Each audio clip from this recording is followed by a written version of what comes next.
23 अगस्त को राष्ट्रीय अंतरिक्ष दिवस के रूप में मनाया जाता है। आपको याद होगा पिछले वर्ष यानी 23 अगस्त 2023 को जब भारत का चंद्रयान 3 मिशन सफलतापूर्वक चंद्रमा पर अपना कदम रखा था यानी चंद्रमा पर उतरा था, तो उसी समय भारत सरकार ने 23 अगस्त को याद करते हुए उस दिन राष्ट्रीय अंतरिक्ष दिवस मनाने की घोषणा की थी।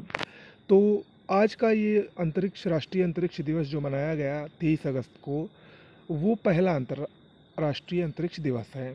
ओके, आपको बता दें कि 23 अगस्त 2023 को चंद्रयान 3 सफलतापूर्वक उतरा और इसी के साथ भारत चंद्रमा पर कदम रखने वाला विश्व का चौथा देश बन गया। इससे पहले अमेरिका, चीन और सोवियत संघ ये कारनामा कर चुके थे।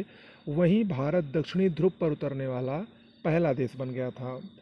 राष्ट्रीय अंतरिक्ष दिवस की थीम रखी गई है चंद्रमा को छूते हुए जीवन को छूना, भारत की अंतरिक्ष गाथा। 26वां सीएट अंतर्राष्ट्रीय क्रिकेट पुरस्कार, इसमें विभिन्न श्रेणियों में अलग अलग व्यक्तियों को, अलग अलग खिलाड़ियों को पुरस्कार दिए गए। लाइफ टाइम अचीवमेंट पुरस्कार राहुल द्रविड़ को दिया गया, जो कि भारत के पूर्व कोच थे और अभी हाल ही में भारत ने जो T20 विश्व कप जीता है उसमें ये कोच थे, मुख्य कोच थे भारतीय टीम के, और भारतीय टीम को विश्व कप जीतने में इन्होंने बहुत ही महत्वपूर्ण भूमिका निभाई थी। तो इसके लिए इनको लाइफ टाइम अचीवमेंट पुरस्कार से नवाजा गया। वहीं वर्ष के अंतर्राष्ट्रीय क्रिकेटर का पुरस्कार पुरुषों में रोहित शर्मा को दिया गया, महिलाओं में बल्लेबाजी में स्मृति मंधाना और गेंदबाजी में दीप्ति शर्मा को दिया गया।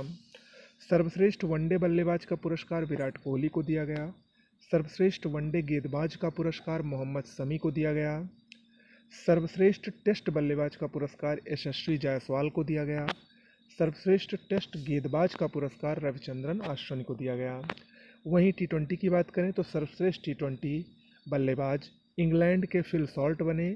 वहीं गेंदबाजों में न्यूजीलैंड के टिम साउदी को वर्ष का सर्वश्रेष्ठ T20 गेंदबाज चुना गया। ओके, क्रोएशिया एक यूरोपीय देश है, चर्चा में है क्योंकि 1 जनवरी 2025 से इसने 2 महीने की अनिवार्य सैन्य सेवा लागू की है। आपको पता है इस समय रूस और यूक्रेन के बीच जो युद्ध चल रहा था पिछले कई वर्षों से, वो इस समय काफ़ी तनावपूर्ण वहाँ पर स्थिति बनी हुई है। उसके आसपास जितने भी देश हैं, खासकर जो बाल्कन वाले क्षेत्र हैं, वहाँ पर कुछ भी कभी भी हो सकता है। तो इसके लिए जो आसपास के अन्य देश हैं वो भी अलर्ट मोड पर हैं, और उसी के लिए क्रोएशिया ने 2 महीने तक की अनिवार्य सैन्य सेवा लागू की है। ओके, शशिकांत दास आरबीआई के गवर्नर हैं।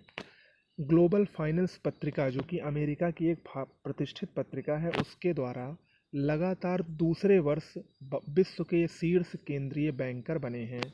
इनको A+ ग्रेड से सम्मानित किया गया है। पिछले वर्ष भी इनको शीर्ष केंद्रीय बैंकर का पुरस्कार मिला था और इस वर्ष भी इनको ये पुरस्कार दिया गया है। ओके, बांग्लादेश चर्चा में है काफ़ी वजहों से। पहली बात तो वहाँ राजनीतिक उथल पुथल काफ़ी मची। शेख हसीना जो कि वहाँ के प्रधानमंत्री थे, उनको पद छोड़ना पड़ा, और अब पूर्व नोबेल पुरस्कार विजेता मोहम्मद यूनुस को अंतरिम रूप से वहाँ पर कार्यवाहक प्रधानमंत्री के रूप में नियुक्त किया गया है। वहीं दूसरी तरफ बांग्लादेश में 3 से 20 अक्टूबर 2024 के बीच में महिलाओं का ICC T20 विश्व कप होना था, जो कि 9वां संस्करण था।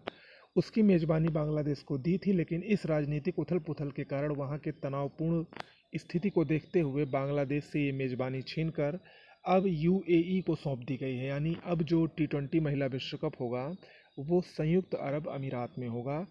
कुल 10 टीमें 3 से 20 अक्टूबर 2024 के बीच इसमें भाग लेंगी।